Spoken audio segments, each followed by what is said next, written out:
चार्वाक दर्शन की पहली वीडियो में हमने चार्वाक दर्शन के 3 बिंदुओं की समीक्षा की थी। 3 बिंदुओं में से पहला बिंदु था 4 परम तत्व, पृथ्वी, जल, अग्नि और वायु, जिनसे मिलकर ये पूरा जगत बना है। दूसरा बिंदु था इन 4 परम तत्वों के आपस में मिलने से चैतन्य की उत्पत्ति होना। और तीसरा बिंदु था आत्मा। चार्वाक दर्शन की पहली वीडियो का लिंक हमने डिस्क्रिप्शन और कमेंट सेक्शन में दिया है। इस वीडियो में चार्वाक दर्शन के अन्य बिंदुओं की समीक्षा करते हैं। सबसे पहले बात करते हैं भगवान की, जिसे परमात्मा भी कहते हैं।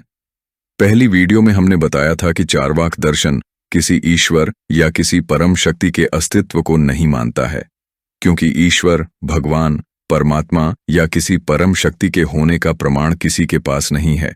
यहां पर हम आपको चार्वाक दर्शन की मुख्य बात बता दें कि चार्वाक दर्शन केवल प्रत्यक्ष को ही प्रमाण मानता है, किसी भी प्रकार के इन्फ्रेंसेस को यानी अनुमान को प्रमाण नहीं मानता है। जिस किसी कथन का प्रत्यक्ष प्रमाण उपलब्ध नहीं है, चार्वाक दर्शन उस कथन को नहीं मानता है। क्योंकि ईश्वर, भगवान या परमात्मा के होने का प्रमाण किसी के पास भी नहीं है, इसलिए चार्वाक दर्शन ईश्वर के अस्तित्व को स्वीकार नहीं करता है। हमारा अपना यह मानना है कि इस बात का उत्तर नहीं दिया जा सकता है। ना तो हम यह कह सकते हैं कि ईश्वर है और ना ही यह कहा जा सकता है कि ईश्वर नहीं है, क्योंकि दोनों के ही प्रमाण नहीं हैं। हमने कभी ईश्वर को नहीं देखा, या अगर ईश्वर है तो वह दिखाई क्यों नहीं देता है। आज तक किसी ने भी ईश्वर के दर्शन नहीं किए हैं। या यदि ईश्वर है तो संसार में इतना दुख क्यों है? ईश्वर के होने के बावजूद भी संसार के जीव दुख क्यों भोगते हैं? ये सभी प्रश्न कोई प्रमाण नहीं हो सकते हैं कि ईश्वर नहीं है, क्योंकि यदि किसी परम शक्ति ने यह सृष्टि बनाई है तो वह क्यों चाहेगा कि उसके ही द्वारा बनाई गई सृष्टि के जीव उसे इतनी आसानी से देख सकें? यदि ईश्वर या कोई परम शक्ति नहीं है तो उपनिषदों की रचना करने वाले ऋषियों ने अहम ब्रह्मास्मि और तत्वमसि जैसे सूत्र क्यों दिए हैं? उपनिषदों की रचना करने वाले ऋषियों ने ब्रह्म को लेकर जितनी भी बातें कही हैं, वह अपने मन से नहीं कही हैं, बल्कि ध्यान और तपस्या के द्वारा उन्हें जो कुछ भी ज्ञान का बोध हुआ वही कहा है। किंतु यदि प्रत्यक्ष प्रमाण की बात करें तो ईश्वर के होने का कोई भी प्रत्यक्ष प्रमाण नहीं है। और यह बात भी सच प्रतीत होती है कि यदि ईश्वर है तो मनुष्य समेत अन्य जीव जंतु दुख क्यों भोग रहे हैं? यदि ईश्वर ने ही इस पृथ्वी के सभी जीव जंतुओं को बनाया है तो ईश्वर क्यों चाहेगा कि उसके ही द्वारा बनाए गए जीव जंतु किसी भी प्रकार का दुख भोगें? लेकिन ऐसा भी तो हो सकता है कि हम मनुष्य और अन्य जीव जंतु अपने अपने पिछले जन्म के कर्मों के कारण दुख या सुख भोग रहे हों।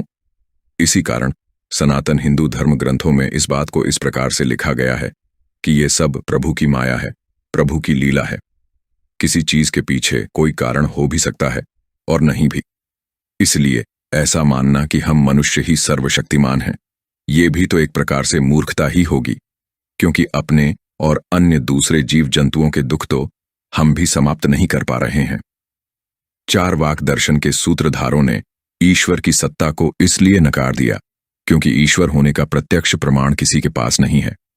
उन्हें यह समझ आ चुका था कि ईश्वर को मानने या ना मानने से कोई फर्क नहीं पड़ता, क्योंकि जिंदगी तो किसी भी जीव को अपने ही बलबूते जीनी पड़ती है। चमत्कार नाम की कोई भी चीज नहीं होती है। चार्वाक मत को मानने वाले लोग बड़े प्रैक्टिकल लोग थे। उन्हें यह सही समझ आया कि इस संसार में अधिकांश लोगों को कोई रुचि और जिज्ञासा नहीं है कि वे भगवान की खोज करने के लिए कई कई वर्षों तक ध्यान और तपस्या करें।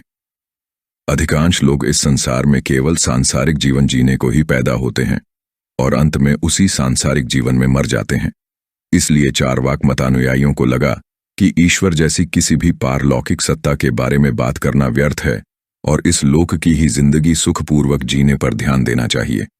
वैसे भी कहा गया है कि God helps those who help themselves, अर्थात भगवान उन्हीं की सहायता करते हैं जो अपनी सहायता स्वयं करते हैं।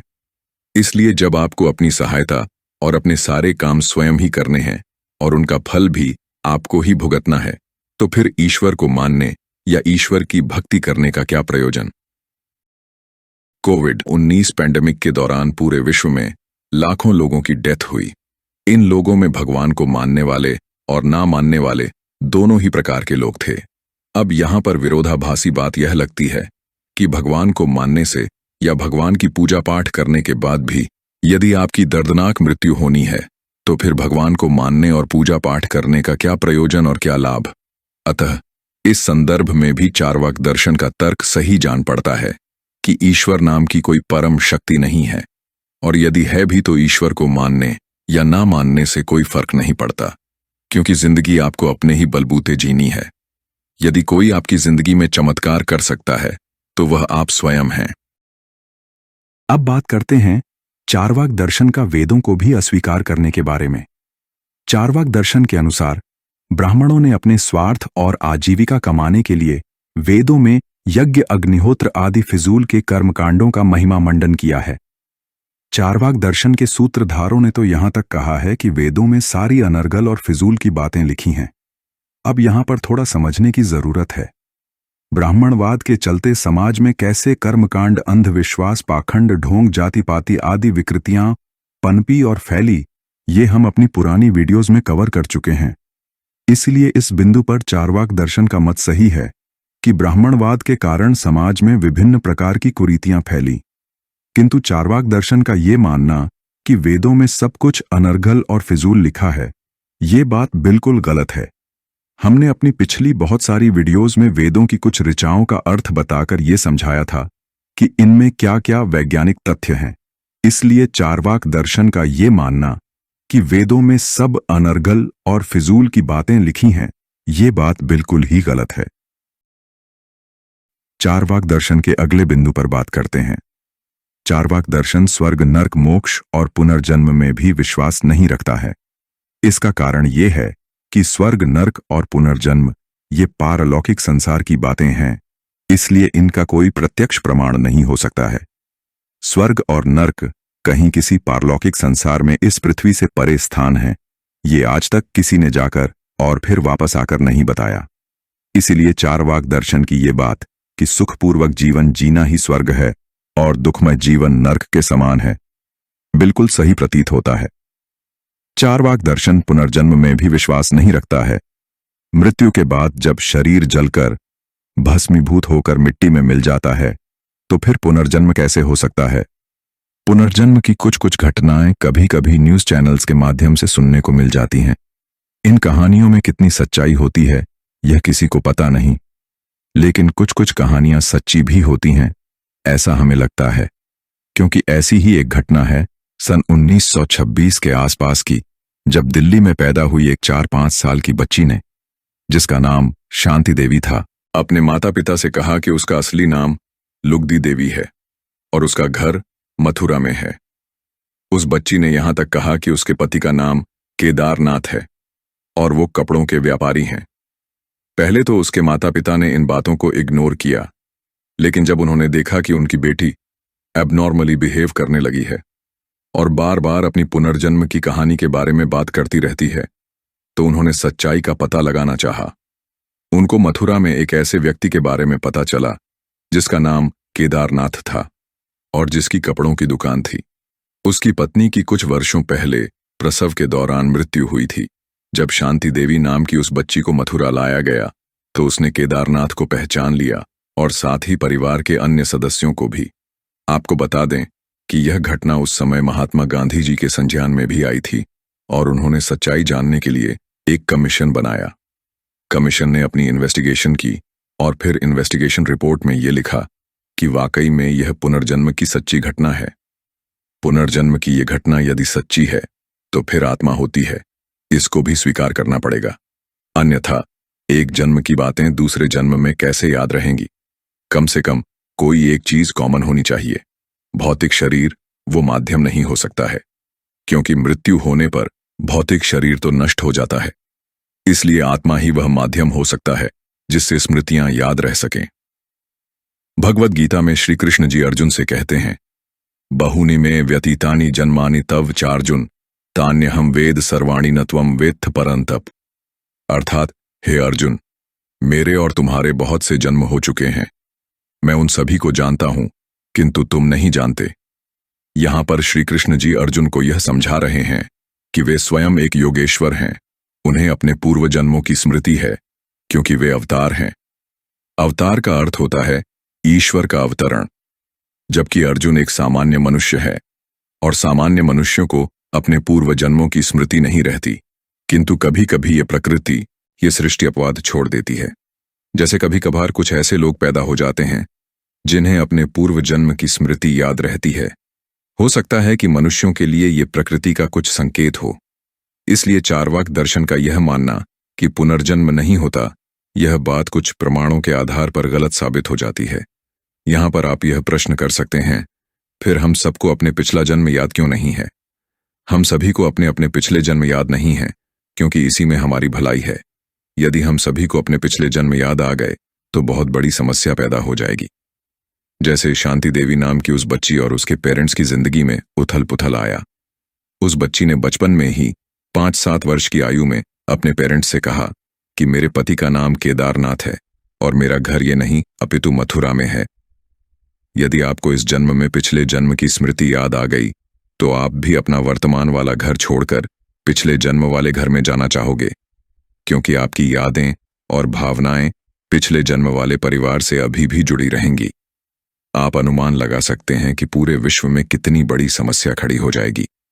यदि आपको इस जन्म में पिछले जन्म की स्मृति याद आ गई कि पिछले जन्म में आपसे गुस्से में किसी का मर्डर हो गया था, तो क्या आप इस बात को स्वीकार कर पाओगे कि आप एक मर्डरर हैं?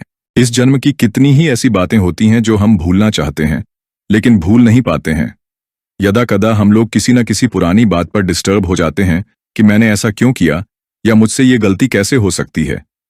तो ऐसे में यदि हमको पिछले जन्म की बातें भी याद आ गई तो हम लोग एक सामान्य जिंदगी नहीं जी पाएंगे।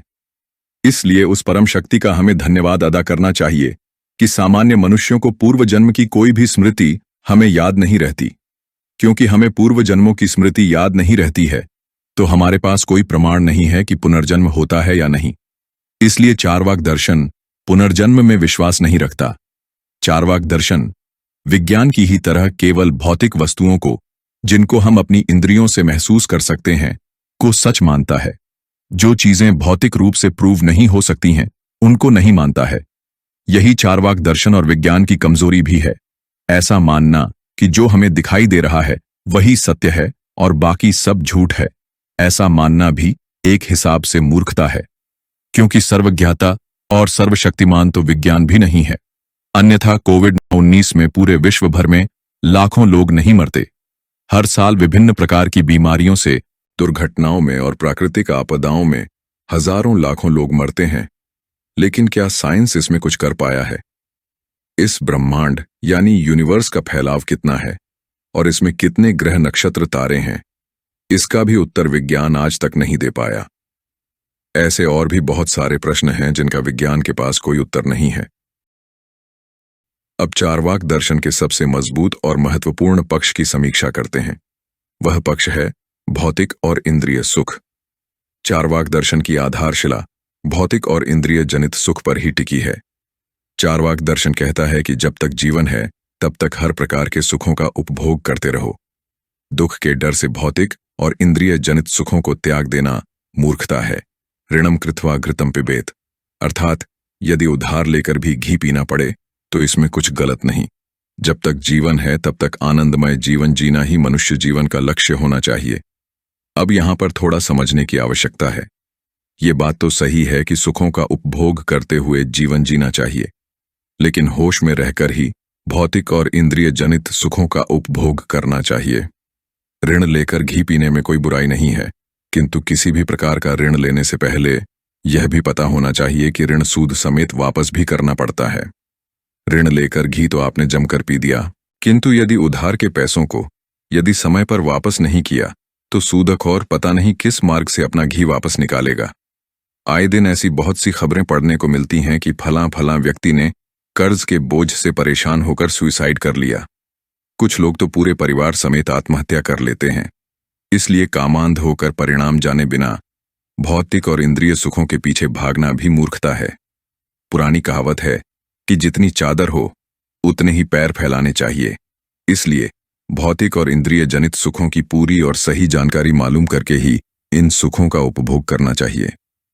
यहाँ पर हम एक और बात कहना चाहेंगे कि यदि भौतिक और इंद्रिय सुख ही जिंदगी का परम सत्य होता तो राजकुमार सिद्धार्थ कभी गौतम बुद्ध नहीं बनते और ना ही राजकुमार वर्धमान महावीर स्वामी बनते। दोनों ही राजकुमार थे। एक राजकुमार का जीवन बड़ा आनंदमय और सभी सुख सुविधाओं से पूर्ण होता था, किंतु मनुष्य जीवन की सत्यता जानने के बाद दोनों ने अपने राजमहल त्याग दिए और सदैव के लिए सन्यासी बन गए। इसलिए भौतिक और इंद्रिय जनित सुखों का उपभोग करते हुए जीवन जीने में कोई बुराई नहीं है, किंतु आपके अंदर ज्ञान का बोध होना चाहिए। कितना भौतिक सुख लेना है और कब आपको अपने कदम पीछे खींच लेने हैं, इतनी जागरूकता आपके अंदर होनी चाहिए। हम चारवाक दर्शन की इस विचारधारा से पर्याप्त सीमा तक सहमत हैं कि इस मनुष्य जीवन को सुखपूर्वक व्यतीत करना चाहिए, किंतु धर्म यानी सत्य के मार्ग पर चलकर। अब अंत में बात करते हैं मोक्ष की। चारवाक दर्शन किसी प्रकार के मोक्ष को नहीं मानता है। धर्म, अर्थ, काम और मोक्ष में से चारवाक दर्शन केवल दो पुरुषार्थ, अर्थ और काम को ही मानता है। धर्म एवं मोक्ष को नहीं मानता। चारवाक दर्शन का मत है कि मनुष्य जीवन को बेहतरीन तरीके से जीने के लिए केवल अर्थ और काम की आवश्यकता है। धर्म और मोक्ष की बातें करना मूर्खता है। आइए जानते हैं कि चारवाक दर्शन के इस कथन में कितनी सत्यता है। हम यदि मनुष्य न होकर पशु होते तो चारवाक दर्शन की ये बात 100% सही होती। एक पशु सबसे पहले अपना पेट भरने का जुगाड़ करता है और फिर या तो सोता है या उछल कूद मचाता है या फिर मैथुन क्रिया करता है। क्या कभी आपने किसी जानवर के बच्चों को स्कूल कॉलेज जाते हुए देखा है? क्या किसी पशु को आपने नैतिक शिक्षा का ज्ञान लेते हुए या देते हुए देखा है? किसी पशु को क्या आपने चिंतन या ध्यान करते हुए देखा है? क्या किसी पशु ने आपसे कहा है कि उसे इस जीवन से विरक्ति हो गई है? इन सभी प्रश्नों का उत्तर ना में है। शारीरिक रूप से हम भले ही पशु ही हैं, लेकिन मानसिक रूप से हम मनुष्य हैं। सनातन धर्म के ऋषियों ने बड़ा उत्तम शब्द दिया, मनुष्य, यानी जिसमें मन हो, सोचने समझने की शक्ति हो। प्रकृति ने हम मनुष्यों को चैतन्य बनाया है, अर्थात हम में चेतना यानी कॉन्शियसनेस है, जिसके कारण ही हमारी सोचने समझने की शक्ति पशुओं से बहुत अधिक है। ऐसा नहीं है कि अन्य जीव जंतुओं में सोचने समझने की बिल्कुल भी शक्ति नहीं होती है। प्रकृति में सजीव और निर्जीव वस्तुएं प्रकृति के अनुसार बनी हैं और प्रकृति ने हर जीव जंतु को अपने अनुसार मस्तिष्क दिया है। हम मनुष्यों को सबसे अधिक सोचने समझने की शक्ति दी है। अब इसका सकारात्मक पहलू भी है और नकारात्मक भी। सकारात्मक पहलू यह है कि कोई मनुष्य अपने में अच्छाइयां विकसित करके पुरुष से महापुरुष बन सकता है, किंतु नकारात्मक पहलू यह है कि वही मनुष्य अपने में बुराइयां लाकर असुर और राक्षस भी बन सकता है। पशुओं के पास ये ऑप्शन नहीं होता है। प्रकृति ने उन्हें जैसा बनाया वो वैसे ही रहते हैं। मनुष्य बुरे मार्ग पर चलकर दानव या राक्षस ना बने, इसलिए जरूरत होती है धर्म की। धर्म का अर्थ कभी भी हिंदू, मुस्लिम, सिख, ईसाई नहीं होता है। धर्म की परिभाषा है किसी भी देश, काल और परिस्थिति के अनुसार उचित आचरण करना, ज्ञानपूर्ण आचरण करना ही धर्म है। धृति, क्षमा, दमो, अस्थेयम, शौचम, इंद्रिय निग्रह, धी, विद्या, सत्यम, अक्रोधो दशकम, धर्म लक्षणम। अर्थात ऋषियों ने धर्म के ये 10 लक्षण बताए हैं। धैर्य, क्षमा, संयम, चोरी न करना, शौच, स्वच्छता, इंद्रियों को वश में रखना, बुद्धि, विद्या, सत्य और क्रोध न करना। ये धर्म ही है जिससे हम शारीरिक रूप से पशु होते हुए भी मानसिक रूप से मनुष्य बनते हैं। ये धर्म ही है जो हमें सही और गलत आचरण में अंतर बताता है। ये धर्म ही है जिससे हमें अच्छाई और बुराई के बीच अंतर समझ में आता है। ये धर्म ही है जो हमें गलत रास्ते पर चलने से रोकता है। जानवरों को सही और गलत का भेद समझ नहीं आता क्योंकि उनका मस्तिष्क इतना विकसित नहीं है। धर्म हमें सर्वे भवन्तु सुखिनः और वसुधैव कुटुंबकम की भावना के साथ इस मनुष्य जीवन को सही तरीके से जीना सिखाता है। इसलिए धर्म के बिना आप ज्ञानपूर्वक मनुष्य जीवन नहीं जी सकते हैं। इसी प्रकार चारवाक दर्शन मोक्ष को भी नहीं स्वीकार करता है और कहता है कि मृत्यु ही मोक्ष है। एक बार इस शरीर से छुटकारा मिल जाए तो सारे दुख अपने आप ही समाप्त हो जाते हैं। ये बात तो सही जान पड़ती है कि मृत्यु के बाद सभी दुख अपने आप ही दूर हो जाते हैं, लेकिन मोक्ष कोई मृत्यु के बाद घटित होने वाली अवस्था नहीं है, अपितु मोक्ष अवस्था की प्राप्ति जीते जी होती है। मोक्ष वह ज्ञानपूर्ण और चैतन्यपूर्ण अवस्था है जिसमें आपको ना तो किसी चीज से अटैचमेंट रहता है और ना ही डिटैचमेंट, ना किसी को आप अपना समझते हो और ना ही पराया। मोक्ष अवस्था प्राप्त मनुष्य के ना तो मित्र होते हैं ना ही शत्रु। मोक्ष जीते जी सुख दुख, अपना पराया, आसक्ति विरक्ति से परे होने की अवस्था है। यह अवस्था किसी के जीवन में तभी आ सकती है जब उसे इस मनुष्य जीवन के क्षण भंगुर होने का बोध हो जाए, that this life is so fragile. इसीलिए हमारे देश के ऋषियों ने मनुष्य जीवन के लिए 4 आश्रमों में वानप्रस्थ और संन्यास 2 अंतिम आश्रम बताए थे। ऋषियों के अनुसार मनुष्य जीवन जीने का सबसे उत्तम मार्ग है कि इस मनुष्य जीवन को यथार्थ रूप में स्वीकार कर धर्माचरण करते हुए अपनी इच्छाओं को पूरा करें और फिर मनुष्य जीवन एवं सांसारिक वस्तुओं की नश्वरता जानते हुए धीरे धीरे संन्यास जीवन में प्रवेश करें, ताकि मनुष्य का किसी भी वस्तु के प्रति लोभ और मोह ना रहे, जिससे वह अपने जीवन के अंतिम क्षणों में मृत्यु को सहर्ष स्वीकार कर सके, न कि रोते बिलखते और तड़पते हुए अपने प्राण त्यागे। यह मोक्ष की अवस्था केवल मनुष्यों के लिए ही है, जानवरों के लिए नहीं। यदि वाकई में मोक्ष नाम की कोई अवस्था नहीं होती तो ना तो हमारे देश में इतने ऋषि महर्षि होते, ना ही उपनिषदों की रचना होती, ना ही गौतम बुद्ध और महावीर स्वामी अपना राजमहल छोड़कर सन्यासी बनते, और ना ही आज पूरे विश्व के लोग योग और आध्यात्म की तरफ आकर्षित होते। अमेरिका और अन्य पश्चिमी विकसित देश, जहां अधिकतर लोग बहुत ही मटीरियलिस्टिक और विलासितापूर्ण जीवन जीते हैं, वहां के बहुत से लोग क्यों योग और अध्यात्म को अपना रहे हैं। और ये केवल वर्तमान समय की बात नहीं, अपितु ओशो यानी आचार्य रजनीश के अनुयायियों ने अमेरिका में जब रजनीशपुरम नाम का टाउन बसाया तो कहा जाता है कि रजनीशपुरम में 5 से 7 हजार ओशो के फॉलोअर्स रहते थे, जिनमें से अधिकांश लोग यानी 99% लोग फॉरेनर्स थे। और ये फॉरेनर्स कोई ऐसे वैसे नहीं थे, बल्कि बिजनेसमैन, एंटरप्रेन्योर्स, फिल्म एक्टर्स, यानी बहुत ही वेल एजुकेटेड और अमीर लोग थे। चारवाक दर्शन की यह बात कि मोक्ष कुछ नहीं होता है और मृत्यु ही मोक्ष है, यदि यह बात सच होती तो इन पढ़े लिखे और बहुत पैसे वाले फॉरेनर्स को क्यों आवश्यकता पड़ी आचार्य रजनीश ओशो का फॉलोअर बनने की और मेडिटेशन एवं योग करने की। वे लोग तो संपूर्ण भौतिक सुखों से युक्त और विलासितापूर्ण जीवन जी रहे थे। वास्तव में बात क्या है कि जब भौतिकतावाद चरम पर पहुंच जाता है तो जन्म होता है अध्यात्म का। जब आप अपनी सभी इच्छाओं को पूरा करने के पीछे लगे रहते हैं तो आज नहीं तो कल आपके जीवन में वो क्षण आएगा जब आपको आभास होगा कि इस संसार में सब कुछ क्षण भर के लिए है। आपको सांसारिक वस्तुओं की नश्वरता समझ आ जाएगी। इसीलिए हमारे ऋषियों ने सन्यास को मनुष्य जीवन का अंतिम आश्रम बताया है, ताकि मनुष्य मोक्ष अवस्था को प्राप्त हो सके और जीवन मृत्यु के बंधन से मुक्त हो जाए।